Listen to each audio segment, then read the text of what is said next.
Welcome back to A Celtic State of Mind. I'm Paul John Dykes, and this afternoon I'm joined by Kevin McCluskey, who is dialing in from Hungary to talk about Celtic 4, Aberdeen 0. I did say at half-time it was going to be 4-0, Kevin.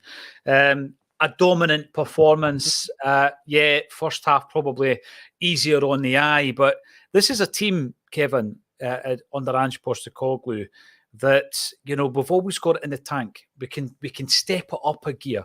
The players that came on last week and this week made a difference to the tempo of the game, made a difference to the outcome of the game, involved in the goals. Overall, what do you make of that performance against an Aberdeen side who are in the kind of doldrums ever since you and I covered the game back on the 17th of December, I think it was? That's right. We're the ones that put the kiss of death in their season, I think, after that one. No. Starting off, you did call it, didn't you? You said it was going to be 2-0, but you meant 2-0 in both halves. Of course. So you get the points for that one. Absolutely. Do you know what? This was just a perfect performance, I think, all round. When you think about it, if you look at it, you go the first half, we've absolutely blown Aberdeen out the water from the very first minute. Get the goal. It was after 2-3 minutes of the game. As we said at half-time, it just settles any nerves that there's going to be. Dominate the rest of the game, get a second. Could have been 4 or 5 by half-time. It was absolutely sensational football. Then the second half, there's no need to keep that breakneck speed going or anything like that. You know, you can manage the game out. Mm-hmm. Aberdeen are a side that's going through a bit of a transition. They're not in any sort of good space at the moment. So I don't think there was ever any danger that they were going to come back and cause us very many problems. We've got a cup final to look forward to next weekend. So there was no need to keep that, as I said, that 100 mile an hour pace going, that ferocity. We just see the game through. Excuse me. And we did that. We did it a couple of weeks back. I think against St Johnstone, the game that we covered. I think we did the same against Dundee United. But the game won by half time. The first 15 minutes of the second half is just managing it, seeing it through to the hour mark. We make a couple of changes. We've got Abada, Iwata, Haksabanovic all coming on. Players have got something to prove. Doubt they're going to make it into the team for next weekend, but none of them did themselves any harm. They all put in good performances. You get Kyogo on as well for the last 20 minutes. Who again, running about energetic as always. Didn't look as though his injury from last week was carried on. And then the last 15 minutes again, we're able just to step it back at another level. We get 2 goals. We get your 4-0 prediction because we all know that you meant 2-0 in both. And Paul Byrne. I hope Paul had a few quid on it. Oh, exactly. Let's hope he did. And if he did, he can all buy us a pint. I wonder if it's the Paul Byrne that played for Celtic. We signed him for 80 grand from Bangor. He had been at Arsenal as a kid. And Liam Brady signed him, remember? 2 wonder goals against Rangers as well. He did. The volley, listen, we're digressing, but the volley that he scored was a pin-perfect pass by John Collins, who at that time was the Predator-wearing John Collins. Remember the big deal with Adidas Predator? And the reason I say that is because he was able to pick a pass very much like our very own Reo Hatate. Stephen Sloan has just brought up that he's a player of the year. Listen, I don't agree with it. I don't disagree with that in the slightest. At the beginning of the season, I had a conversation about the coming season, and my prediction was Reo Hatate was going to be the player of the year. And by the way, I never remind you when I get things wrong, but when I do get them right, I will bring that up on a regular basis. And we were speaking about it at half-time. I want to spend a wee bit of time talking about Hatate. The performance level is astonishing, right? I think when he came back into even in the pre-season games, there was a look about him like, this is a player who, there was a wee bit of criticism that he had this peak last season and then he dipped a bit, and then people were saying, but listen, he was on the back of a full season in Japan. He comes to Celtic in January, he's had no break. He then spoke about the fact that there was the element of that, both mentally and physically, Kevin, that did affect his game. And we were all glad that he had a wee break in the pre-season. But when he came back, he looked lean. He looked, physically, he looked as though he transformed over a very short period of time. And what we're seeing now is a player who at 25 years of age has added elements to his game that, under Ange Postecoglou's guidance, that, he's got even better than that player that burst onto the scene last season. He's one of the guys that we're going to have in that category, Kevin, isn't he? That we say he's a Champions League player, like Van Dijk, like Wanyama, like all these guys that if we had kept them together, we might have been a Champions League team, but I know it's not as easy as that. Hatate's in that category right now.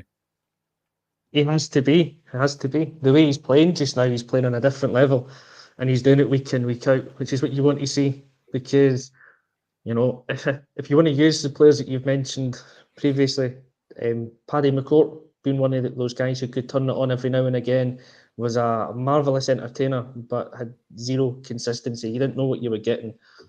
5 minutes, from minute to minute with him. Paul Byrne, who I hope the Paul Byrne wanted the 4-0 is the same one. And if I'm sorry for what I'm going to say. You were a very inconsistent footballer if you were him, but you could turn it on and get those 2 goals, against Rangers, the ones that mattered. Hatate's one of those players that just seems to now turn it on every single week.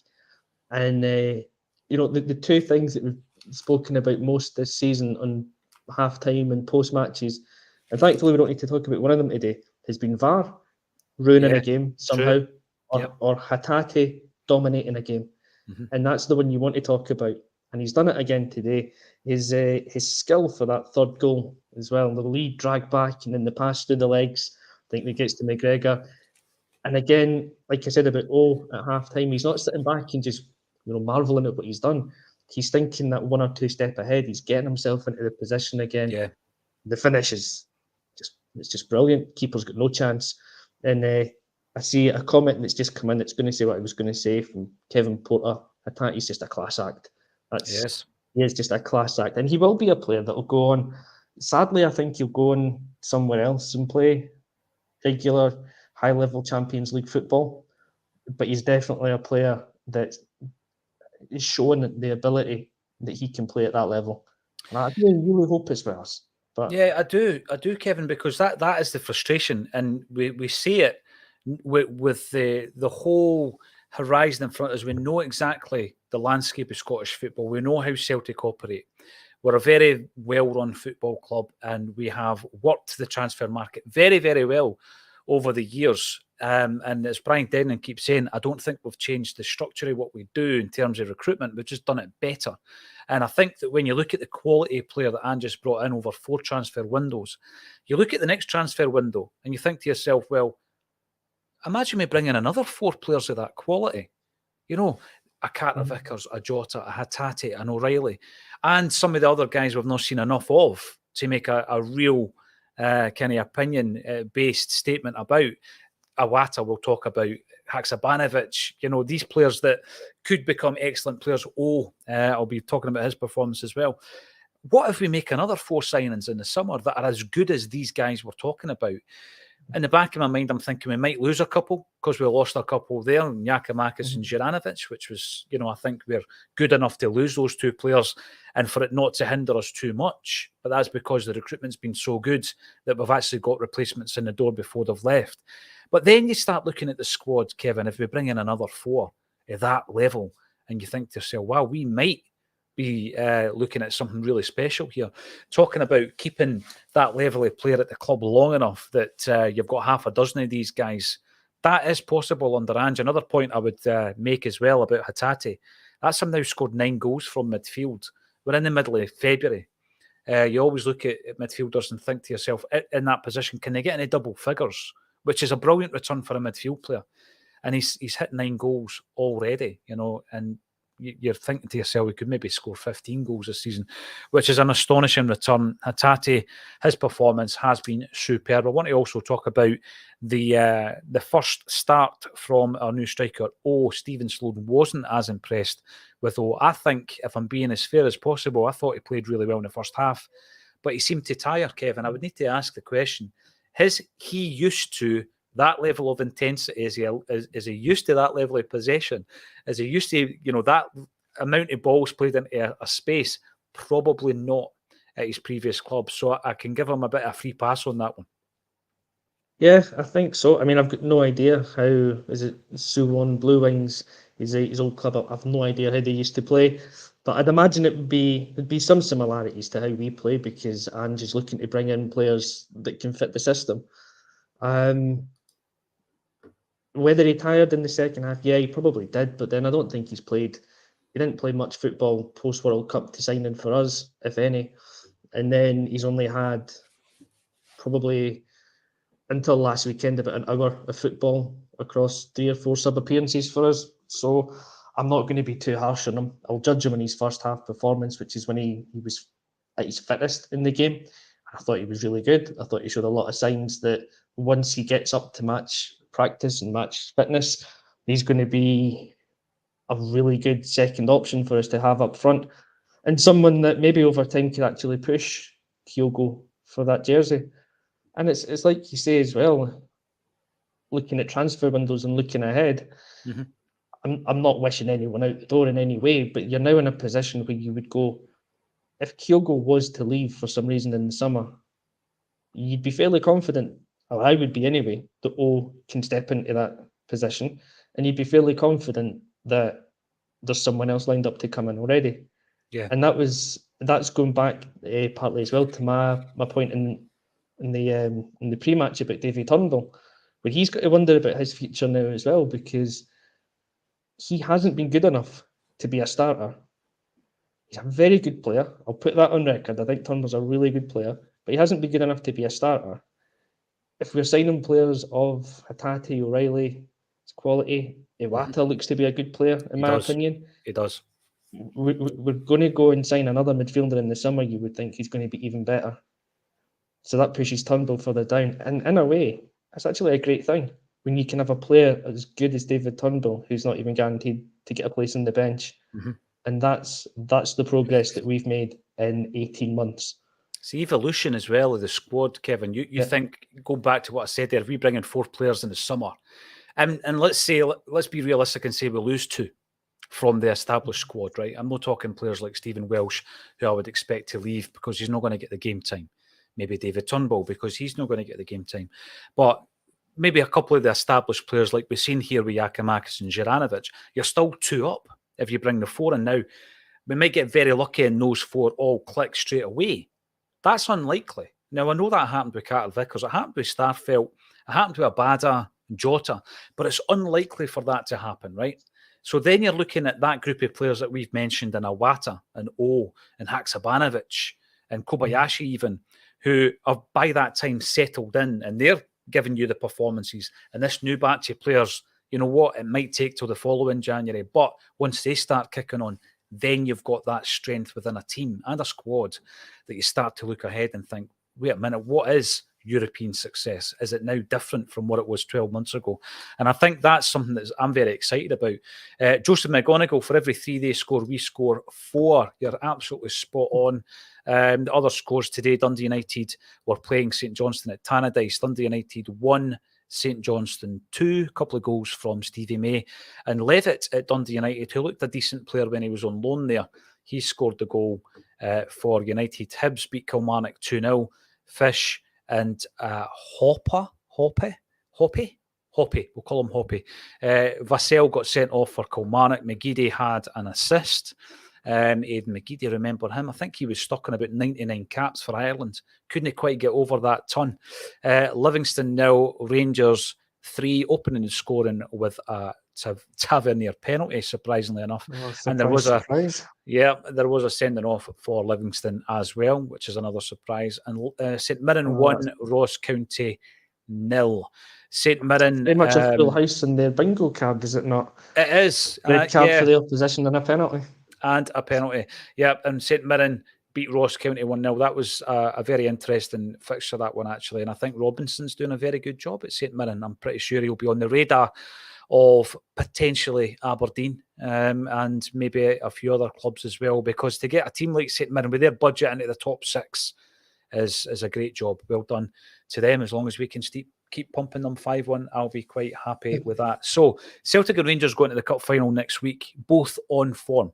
I mean, we've got to be as balanced as possible. Rangers are on a good run of form. I think the only domestic game that they've dropped anything in was against us. Would I be right in saying that, since Michael Beale took over? So in terms of the form, we're scoring more goals, as Joseph McGonigal points out, but we're going in with the same kind of form since Beale came in. And do I think that they're as good as us? No, I don't. I think we've got far more quality. It's a one-off game. It's a cup game. It's a cup final, Kevin. And I've been disappointed in cup finals previously, where we've been beaten by a Rangers side that I didn't think were as good as us. So I'm not counting my chickens, that's for sure. But today's performance does raise a few questions about the team selection next week. Last week we saw how Hatate and O'Reilly came on and made a really good impact, and obviously they retained their starting positions this week, partly due to injury to Turnbull and Moy, who started last week.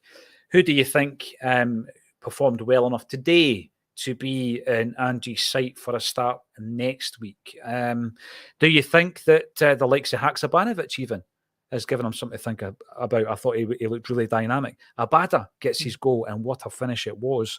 And of course, you've got O'Reilly coming back in for Moy, who has been a bit of a first pick. And one of the criticisms we made was that Moy was dropped against Rangers last time round in a 2-each game. What do you think Ange is looking at for next week? What changes do you think he might make? Right. I think I'll name the team right now from what I think it will be for it. I think we're going to have Joe Hart in goals. I think that's obviously pretty much a stick on.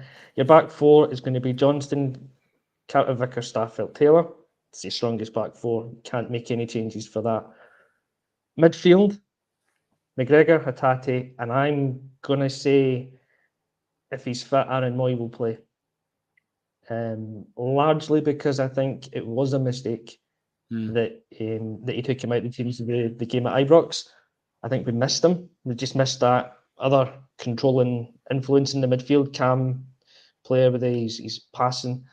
O'Reilly's done really well in the last couple of games that he's come in and played, but I just feel that for that game, Moy will get the nod. Mm-hmm. And then Jota, Maeda, Kyogo up front.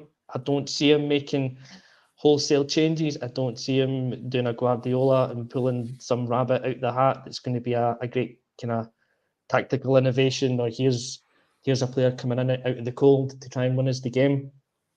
I think we've got a fairly settled, strong team that can go out and play. For me, the only doubt is who partners McGregor and Hatate in the midfield. And whoever it is, it's whoever makes up that midfield, whoever makes up the starting team, I think is going to be strong enough to go and win the game. I really think they should be. The only reason we didn't win at Ibrox was because we underperformed. I don't think Rangers played particularly well that day. We had a really good 10-15 minutes at the start of the second half. Yeah. Outside of that, at worst, it was an even game, or I felt we were on top. And if we can just turn up, we'll win the game. And if the starting team isn't, somebody that you mentioned, Haksabanovic, I think would be a great player to come off the bench again, because I thought he was really good when he came on. He was involved in everything after he came on. Everything good that we did came through him to some degree, whether he was out wide or in that centre position, which I think is possibly his best, playing that kind of the number 10.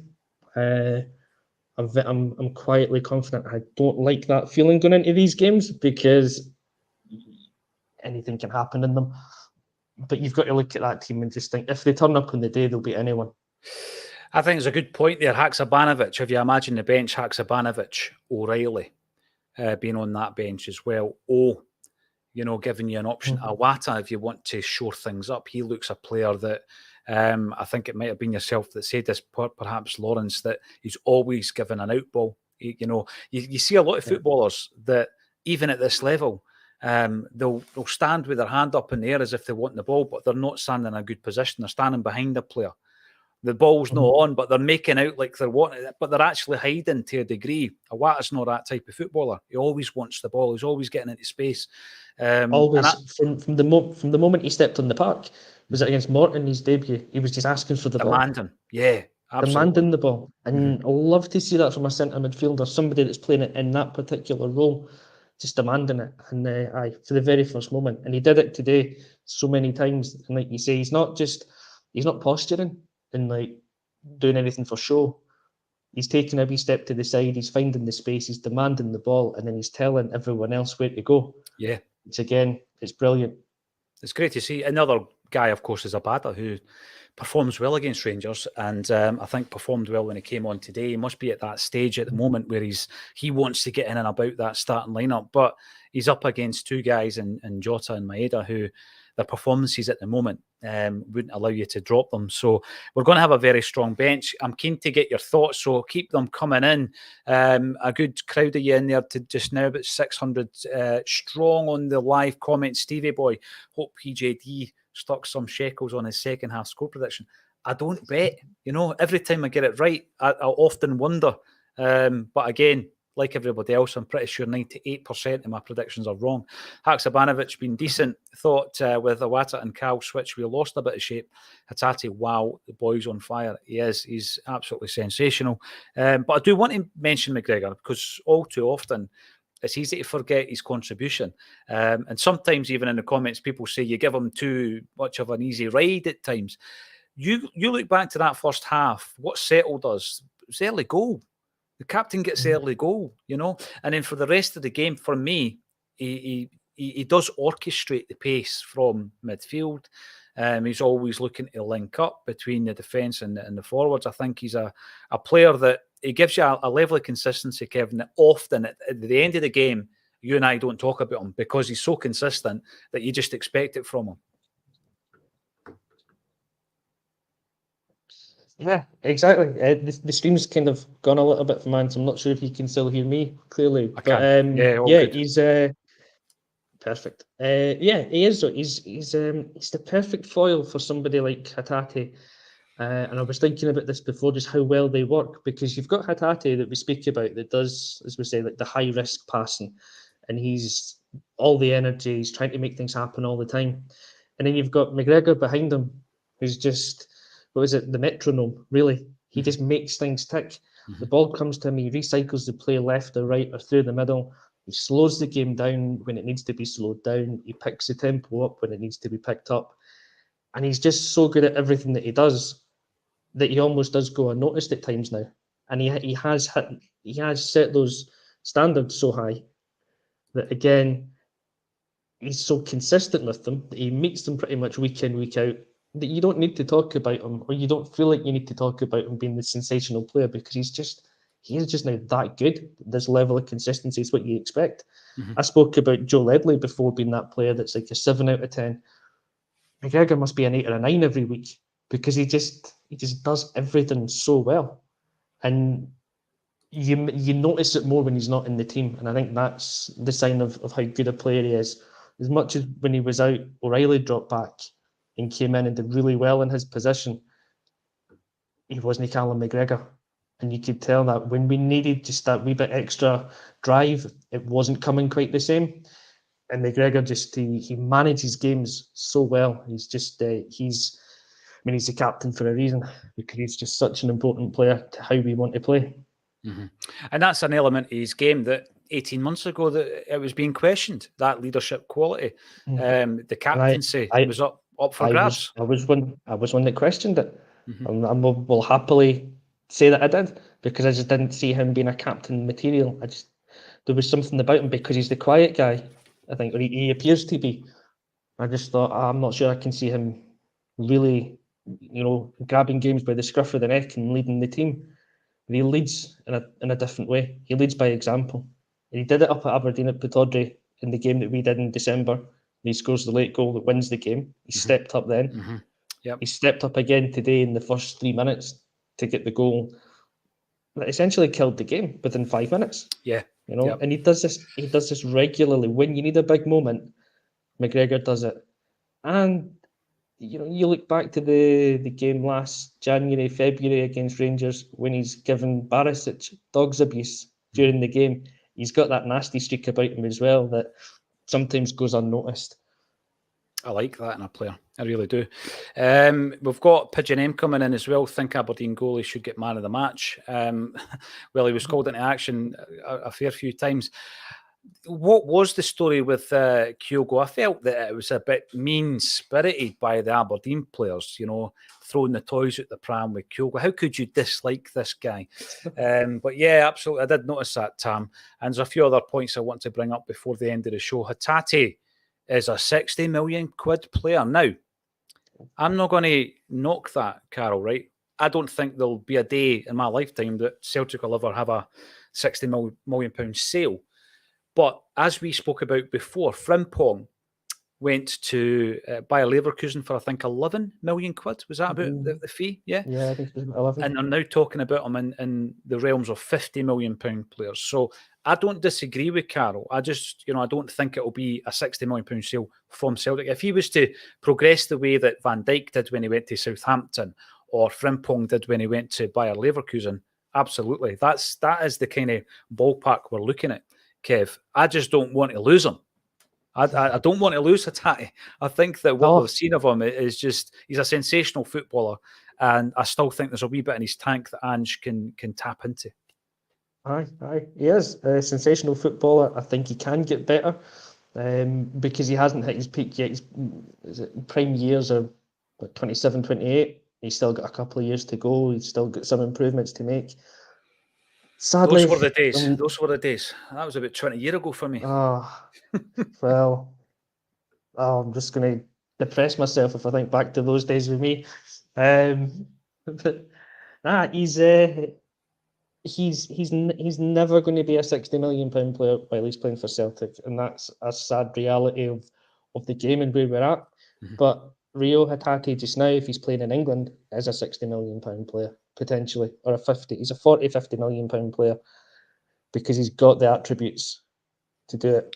It's just he's playing in Scotland, and we'll never get the money that we deserve, the money that we'd get if he's playing in a more high-profile league.